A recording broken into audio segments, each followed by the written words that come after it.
Hello everyone, welcome to our weekly Facebook Live. Last week I challenged you to come up with a plan for your sewing, and I found it really interesting that I got a lot of emails from you about your plans, and I enjoyed that. And what I really enjoyed about it was so many of you, rather than making this plan of what I'm going to sew, it was how I'm going to get ready to sew. A lot of pattern alterations, fittings, preparations of fabric. So I liked that. I liked the idea that you didn't really push yourself to make 10 things in 1 week, but rather to get ready to make your sewing plan. So thank you for sending all of your comments. I thought that was really interesting, and of course I learned more from you all than I'm sure you ever learned from me. So anyway. Today we're going to talk about part 2 of our neckline series. Last week we talked about V-necks, how to turn any sort of neckline into a V-neck, and today we're going to talk about how to just change the shape and size of a round neck. So how do you start? All I know is, for me, I wanted to make the olive top, which is part of our Alex and Olive pattern. And I've always wanted to make it. I've never really worn it, and I think the reason I've never worn it is because the neckline is really bigger and just not a shape that really looks that great on me. So this is the neckline, the original neckline of the olive top. Really low, really curved, beautiful, but not for me. So I decided to try to figure out how to change that. So what do you do? Where do you go for this information? Well, I think that there are 2 ways to deal with changing a round neckline. And one is to perhaps find something in your closet, a neckline on a garment that you already own that you really like. So for instance, this is a t-shirt, happens to be our ET, so of course I would have the pattern, but nevertheless I like the neckline of the ET, and I like the way this particular ET neckline looks on me. This is a piece of foam core that you can buy at your local craft shop. And I put the garment, the finished garment, on the foam core, laid it out flat, used some stick pins to stick it down, and then I started putting some straight pins in the shape and contour of the neckline, both in the back and the front. So all I've done is just stick pins through the foam core. After I've done that, I can remove this garment, and what will be left are the little pinholes in the foam core, and I can simply draw that line, connect the dots, so to speak, connect the pin dots, the pinholes, and I would have a replicate of the shape of this neckline. It works really well, and if you're not a pattern drafter, then to me this is just as good. It's technically what a lot of professional garment copiers do anyway, so this is your way to make something really simple. Now, there's another way to do this that takes a little more doing, but I already know that I like the neckline of the swing tee. So the swing tee is the green garment up on the wall with the striped neckline, and I know that I really like that. I've made it before. I really like the shape and size of that neckline. So I transposed that shape from that pattern onto the pattern for the olive. So this is the neckline, the swing tee neckline on the olive shirt. I have it on as well. So how do you do that?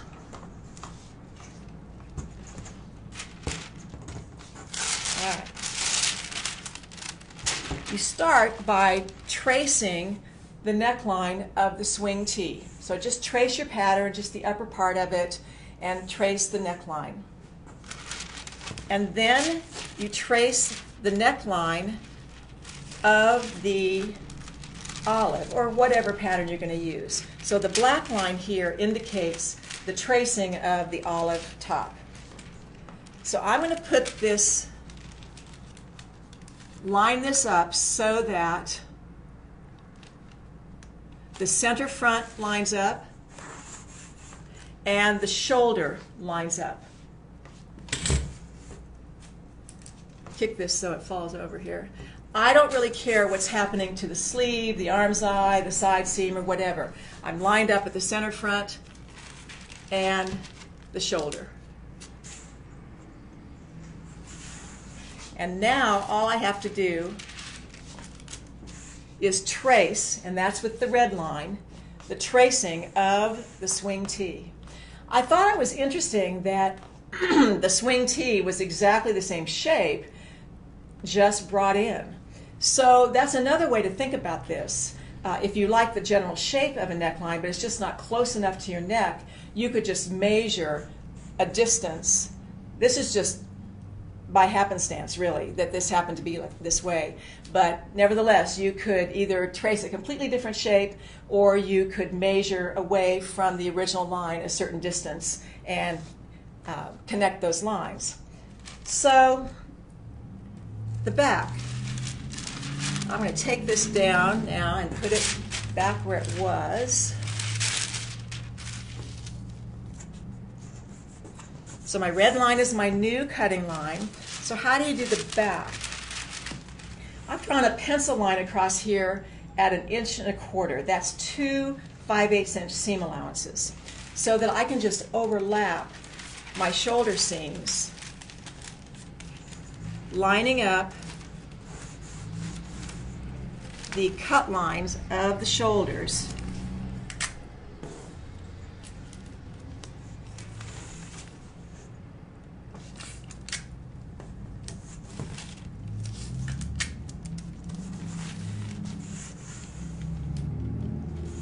And now all I need to do is connect the new red line to my original center back line. And I can do that either with my eye, or better yet, use some sort of a tool. And I love this 5/8 inch ruler. I like it because you can not only create the shape, but it also, because the green plastic part is 5/8 of an inch wide, you can also draw the shape plus draw the seam allowance. And there's a reason you want to do that, because now you need to calculate the new length of the binding. So we have our new cut line, and I'm going to use my curve runner, which we've talked about many times, my new favorite tool, and I'm going to draw or trace along the seam allowance line the distance of the finished binding, the finished neckline. So I'll start with my 0. I can come along here to the center back, and I know that that measured 10 3/4 inches. Obviously, there's another half to this garment, so I take my 10 3/4, multiply it by 2 for the other half of the garment, and I have 21.5. Now I want my binding to be smaller than the neckline because I want it to draw up. So we use a ratio of 7/8. That's how we prepare our patterns when we're designing a pattern. That's how you can do the calculation as well. So I'm going to take that 21.5 times 0.875, which is 7/8, and I have a figure of 18.82. Well, I'm just going to increase that to 19 inches. If this were something like 18.62, let's say, I might go to 18.5. I'm not adding any seam allowances. I'm including my seam allowances in that figure. So 19 inches is the new length of the binding that I'm going to cut. And the calculation is, I know that I want a 1/2 inch of binding to show.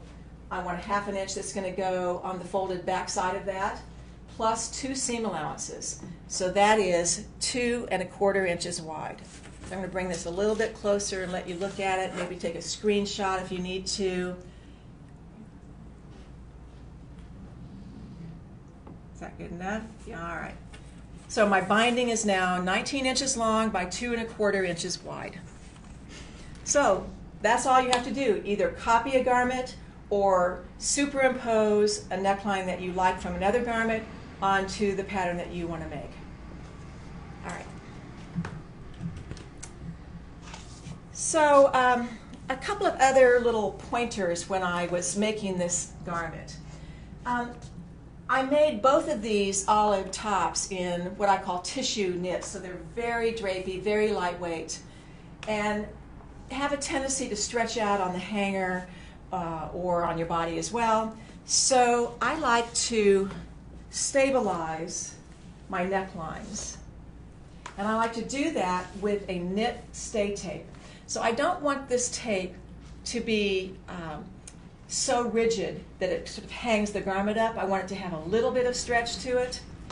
So I am putting a knit stay tape, it's a tricot stay tape, centered over the seam line on the back only.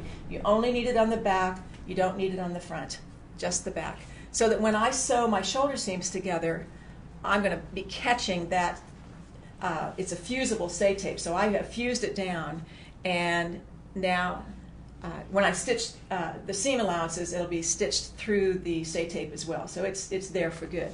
So it has a chance to stretch a little bit like a knit garment would, but it definitely keeps this garment from getting out of shape. So that brings up the whole discussion about tapes, because I've had some phone calls this week about what is fusee web and what is stay tape. So here is what the stay tape looks like. This is nothing more than a cut strip, a pre-cut strip of fusible tricot interfacing. It's a tape.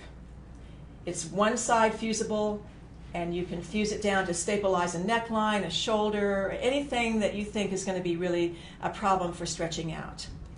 Now, fusee web sort of looks like it, but fusee web is not a tape. It is glue. This is a paper-covered line of webby glue, and it's used for something entirely different. This is not for stabilizing. This is for basically basting something down and keeping it in place until you get a chance to sew it. So this is what I use for hems. This is what I would use to, when I folded my neck binding in half, I would fuse the raw edges together. I might put an invisible zipper in place using this. Anything, I really use it recently on a stripe top that I made. I wanted to match the stripes at the side seams, so I marked my side seam, my seam allowance on my side seam. I fused the fusee web in place next to the marked line, removed the paper, and then I was able to pin the corresponding piece on top of that and match my stripes perfectly. So if you're matching stripes, plaids, any sort of motif where you want it to match up, this is a great thing. So don't get these mixed up. Stay tape is for stabilizing. Fusee web is for adhering two pieces of fabric together until you get it sewn. All right. Once you get your neck binding ready to go, you've cut it the 21 or 19 by 2 1/4, you've fused the raw edges together, you've sewn it in the round, you're ready to put it on the garment, you've sewn it on the garment, and you've done whatever sort of edge stitching or cover stitching you want. Now, this is the time for the tailor's ham. Every sewer needs a tailor's ham. And the only way you can get a neckline to lie really flat and smooth is, first of all, to have the proper proportion, that's 7/8. And by the way, if you sew that on and you cut it at 7/8 and you get it on and you're still having a binding that's flipping out, or it's drawing up too much, or getting wrinkles, a lot of wrinkles across the front, yank it off and either cut a longer one or cut that one down. Be prepared to take it off until you get the right proportion for your knit and your shape of neckline, because every knit is different. But amazingly, that 7/8 ratio just seems to work 95% of the time. I rarely have to take a knit binding off. But now I want to shape it, so I'm placing this neckline over the ham, and I'm going to steam this. Now, notice I say steam, I'm not going to press it. The iron doesn't touch this. You steam it, and then you hand work this to get this nice and flat. Your hand is your pressing cloth, your pressing mitt, your pressing device. So don't get the iron on this. It makes it too flat, and knits do have the problem of getting shiny if you overpress them. So let the iron just steam and hand press. And you can keep moving this around until you get everything nicely pressed. But a tailor's ham is an essential tool. If I were to suggest that you buy one thing first for your pressing, it's going to be a ham. You're going to press your darts over this, you're going to press curved shoulder seams, you're going to press anything where you want to get the work up and away from a flat surface so that you can let the work just fall off. You need a ham. So that's my second tip for the day. And then I also realized that when I'm sewing tissue knits, that sometimes when I'm starting and stopping, the fabric will get kind of sucked down into the throat plate and get all tangled up. So first of all, one thing is I've decided I don't need to backstitch very much. You know, I grew up with the idea that you always start by backstitching and coming forward and then ending with a backstitch. But if a seam is going to be crossed again with another stitch line, I don't need to backstitch. I can just start.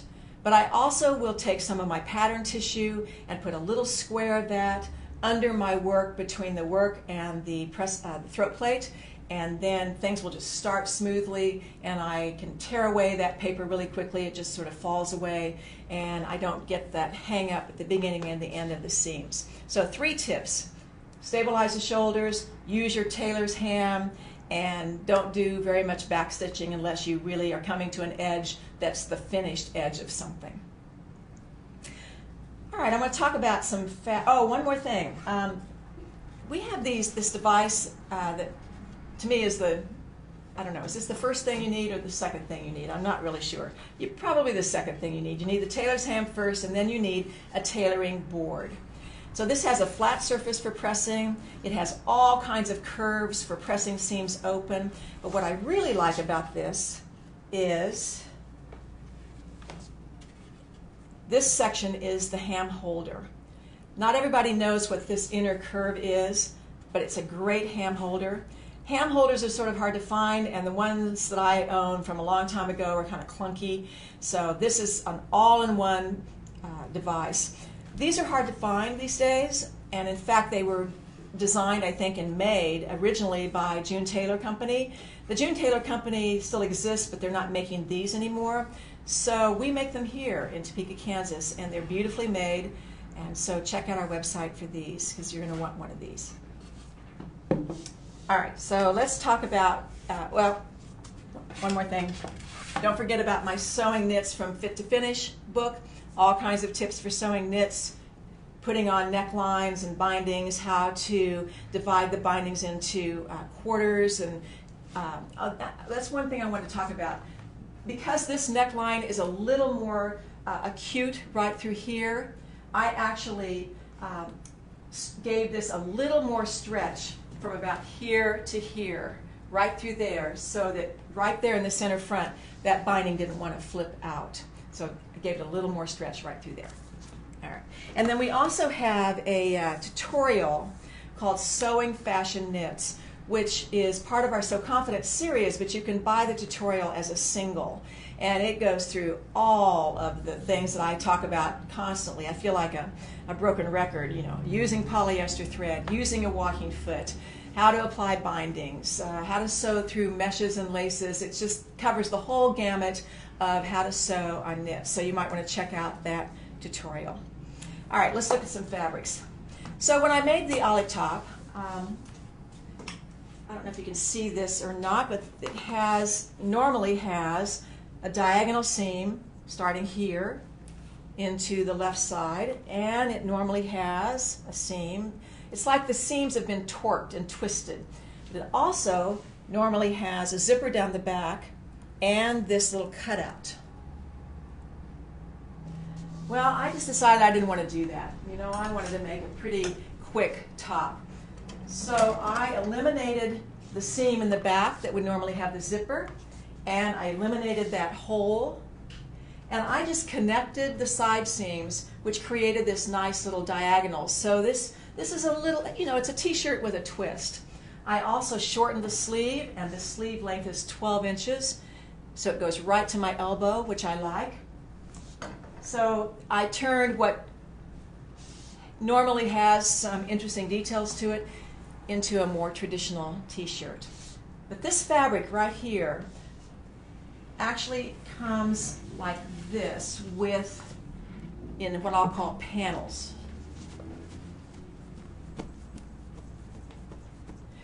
So you get a fabric like this, and you're not sure what to do with it. Well, I ended up using the two sides of this, one for the front and one for the back, and then I was able to get the sleeves out of the second set of panels. So this particular fabric is sold by the panel, which happens to be a yard.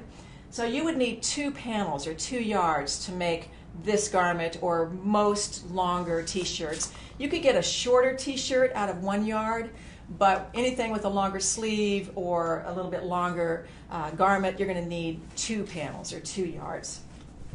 But this was a great piece of fabric to work with. I didn't have any trouble sewing it. It was fun. Now the one I have on was another interesting piece of fabric. I think I've shown this before.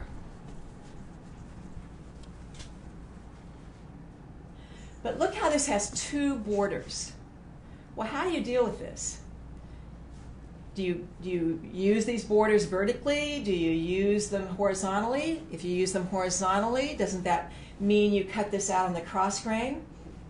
Right. Well, I walked into an Eileen Fisher store in Florida years ago and realized that about half of their garments are cut on the cross grain. And I thought, well, if Eileen Fisher can do it, so can I. So all I had to do was make sure that this fabric was a 4-way stretch and that the stretch was similar, if not the same. And I couldn't tell any difference in the stretch between the cross grain and the lengthwise grain. So that's how I knew that I could cut this out with the border along the bottom and have less pattern up near my neck, and then I could have a concentrated bit of motif on my sleeves. So in a yard and a half, I was able to make this olive top out of this fabric. So I want to show you a couple other fabrics that we have. You know, for those who are less interested in bright florals for the summer, I think this is a really sophisticated look for a t-shirt, a top. It can be combined with a solid. It could be combined with a stripe, but it's just a great sort of subtle piece, but very sophisticated. Also jersey, rayon jersey. I've shown you this before, but I'm crazy about this. So we got it in again. This is cotton, 100%, or not 100% cotton. I think it's 95% cotton. Yes, and 5% spandex. So there's enough stretch in here, but just a beautiful, beautiful cotton knit. We're selling a lot of cotton knits because they're so comfortable. And this one we got back in because it was so popular. Now we just got 2 new ones in that are all cotton, and they have this marble effect to it, which I think is really interesting. Very lightweight, very tissue weight, but all cotton. It's a lighter weight than this red one that I just showed you, but this beautiful, lovely pink, and then the more apricot and gray and brown tones, really beautiful. And then this all over floral. I actually sort of like these together. I don't know about you, but I would probably put those together myself. So those are the fabrics today. So we have some specials, of course, always. The fabrics that I've shown you, plus all of the printed knits that we have, and we have quite a few of them, are 20% off for the next week. And you can use this code, PRINT620. All you have to do is place your order on the website and use this code at checkout, and that discount will be applied, the 20% off. We have 20% off on, or excuse me, yes, 20% off on all the tailor's hams. So pick up one, now's your chance, at a good price. We have the Alex and Olive pattern, top pattern, on sale for $18, the printed version. We don't have a download version of it, it's a print version. And the swing tee, which is a download only, is $12 instead of $15. So all printed knits, 20% off, tailor's hem, 20%, patterns on sale as well. So those are today's specials. This is holiday week. We are not going to be open on Friday, so your shipments might be a little bit delayed by a day or two, but we're working steadily through them, so don't worry, you'll get it. So, do we have any questions? Yes. So on the necklines, do you use a fusee web or a stay tape, and does it stretch? On the neckline, do I use a fusee web or a stay tape? And the answer is no. When I am sewing my binding on, I am stretching the binding. I'm pinning it, first of all, I'm pinning in 4 places: center back, center front, and the quarter markings at the shoulder area. And so I put 4 pins in the binding, and I'm starting at 1 pin, I'm giving the binding a stretch, holding it on at the next pin, and my left hand is guiding the binding around the raw edges of the garment. So no taping. That's too hard to do. And I'm not stabilizing the neck, because by the time I sew the binding on with a straight stitch, by the time I've 3 threads serged the raw edge, and by the time I've cover stitched or edge stitched it, that's plenty of staying power to keep that binding and neckline stable. Is the fusee web hard to remove? Is the fusee web hard to remove? That is an interesting question. First of all, it is so sheer, you don't even know it's there. And after you fuse something together and sewn it, you don't need to remove it. It's done its job. It still has the same character of the fabric that it's placed against. If it still needs to be drapey, it's still drapey. So the fusee web is so sheer that it does not alter the character of the fabric, and there's no need to remove it. People ask me if it washes out. You know, I don't even know. I've never taken a hem apart to see if it's gone. How often do you change the needle in your serger? How often do I change my needle in my serger? Oh, I'm supposed to change it all the time, like every project, and I would say I change my needles in my serger every few months, and that's bad. You're supposed to change them routinely, and I'm bad about that. I do change my needles in my sewing machine after every project. I'm changing it, maybe the size, the type, but just to keep the burrs from getting on the needles, and then changing the timing of my sewing machine as I'm sewing. On serging, you should really change them frequently. Does the swing tee have a dropped shoulder or a traditional set-in sleeve? Does the swing tee have a dropped shoulder or a traditional set-in? It's a traditional set-in sleeve. As a matter of fact, this particular design has quite a set-in. For some people, in fact, Erin has to do a widened shoulder adjustment on hers just to bring this out a little bit more, but this is clearly not dropped at all. Can you review the things that are on sale? We had questions on whether the ham or the book, or is everything that you talked about. Review everything that's on sale. All print knits are on sale using this code. Is this code, this what we use on the ham as well? Anything that's on sale? I think it's just the knits. Just the knits. Okay, this is the code you use for the knits to get 20% off. Print 620. The tailor's ham is 20% off. That's already been reduced on the website. The Alex and Olive pattern, the printed pattern, is $18 rather than $22.95, and the swing tee pattern, which is a download, is $12 rather than $15. Can you repeat when you measured the neckline, did you measure the cutting line or the seam line? When I measured the neckline, the question is, when I measured the neckline, did I measure the seam line or the cutting line? You always want to measure the seam line, the finished. You're measuring a finished measurement, which would be seam line. So I'm on the seam line, the green line here instead of the red line. Okay. you keep the binding from rolling when you are sewing it on? How do I keep the binding from rolling when I sewed it on? Last week in the Facebook Live, I demonstrated how I use my fusee web cut in half, so it's only about 1/8 of an inch wide. I fuse that to the raw edge, one raw edge of the binding, and then when I'm folding the binding in half, I'm fusing the raw edges together. That flattens the binding, so you don't have any curl anymore to worry about. And then since you have that up, you overlap the front to the back there at 1 1/4. 1 1/4. That's 2 seam allowances. Okay. Yeah. That was the question. Yeah. Why 5/8 versus 1 1/4? Yeah. So if I wanted to sew these 2 pieces of paper together at 5/8 of an inch, that would have taken up 1 1/4 inches. So to overlap, it's 1 1/4 inch overlap. How would you finish the raw edge of a neck binding on a regular sewing machine? How would I finish a neck binding on a neckline on a regular sewing machine? I wouldn't. I would trim it and leave it raw.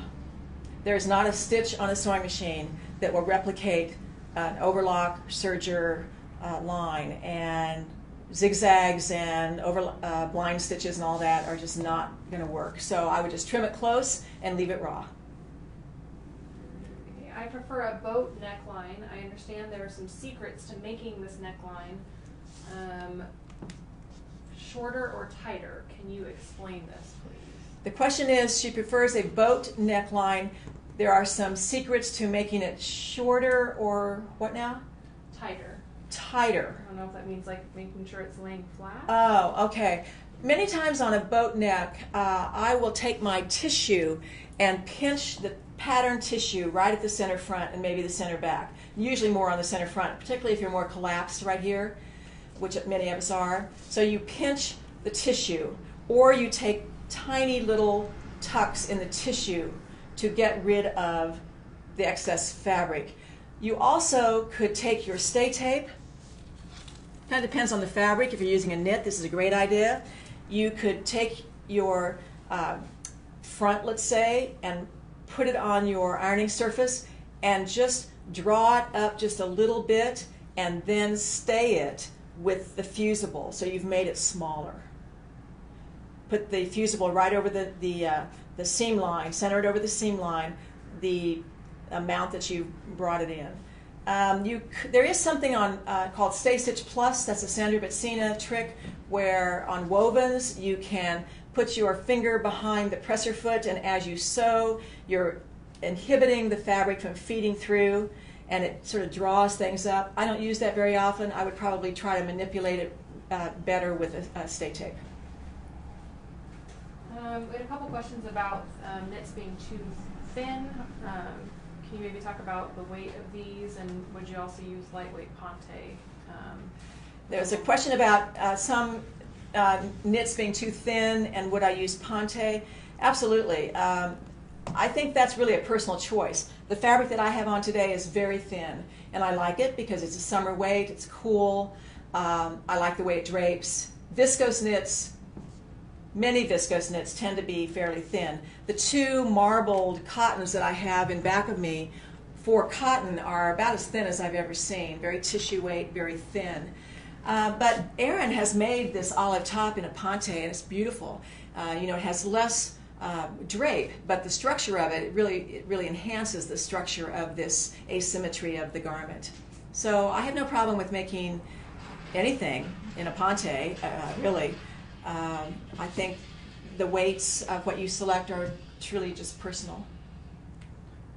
We had a couple questions about making these tops sleeveless.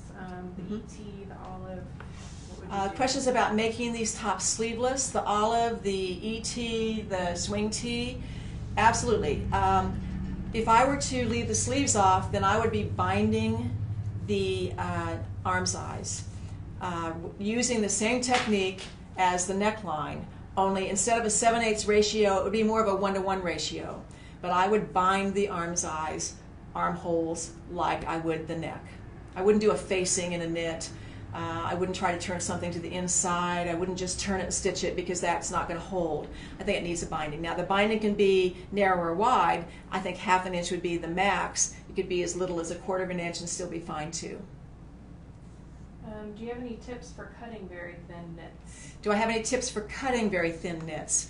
Well, I always use a rotary cutter, and so I don't want the fabric to move, so I use fabric weights over my tissue so that as I'm cutting with my rotary cutter, I'm not moving the fabric. I think sometimes I will trim my patterns. Most of the time I don't trim my patterns. But sometimes I do if I really want to, I don't want the tissue, depends on the knit and how it's cutting, but I will, you can get maybe a purer cut if you trim your pattern first and then cut with a rotary cutter. And I use that mid-sized rotary cutter. I think it's, well, I shouldn't say, I guess I don't know how the millimeter of it, it's okay. Doesn't matter. Not the little one, not the big one, the mid one.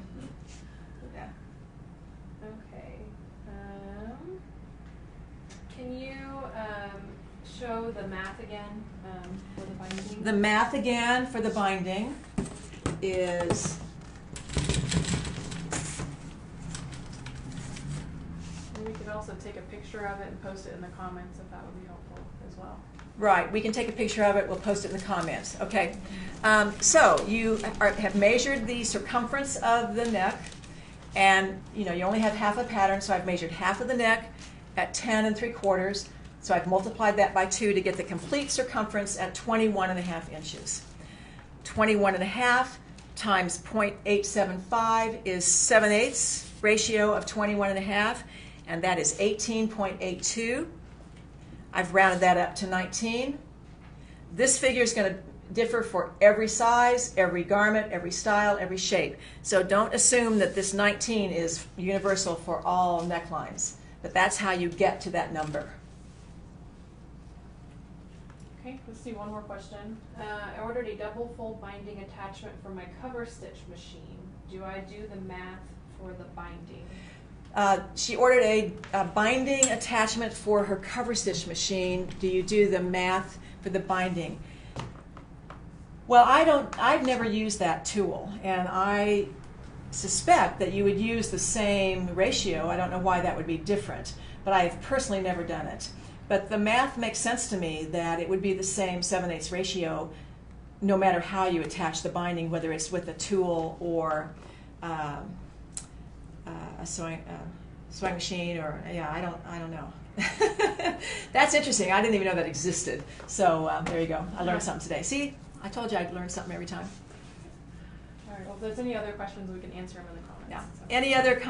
If there are any other questions, we'll answer it in Facebook, or you can always email Betsy at sewingworkshop.com or me, Linda, at sewingworkshop.com. So again, thank you for joining us. Next week we're going to do something really interesting, and you're going to get something for free. We are doing an interesting garment made out of 3 rectangles, and so we're going to give you the pattern for that and how to cut it out and how to make this garment. It's going to be really fun, and we're going to make it out of linen knit. So check us out next Tuesday, and we'll see you then.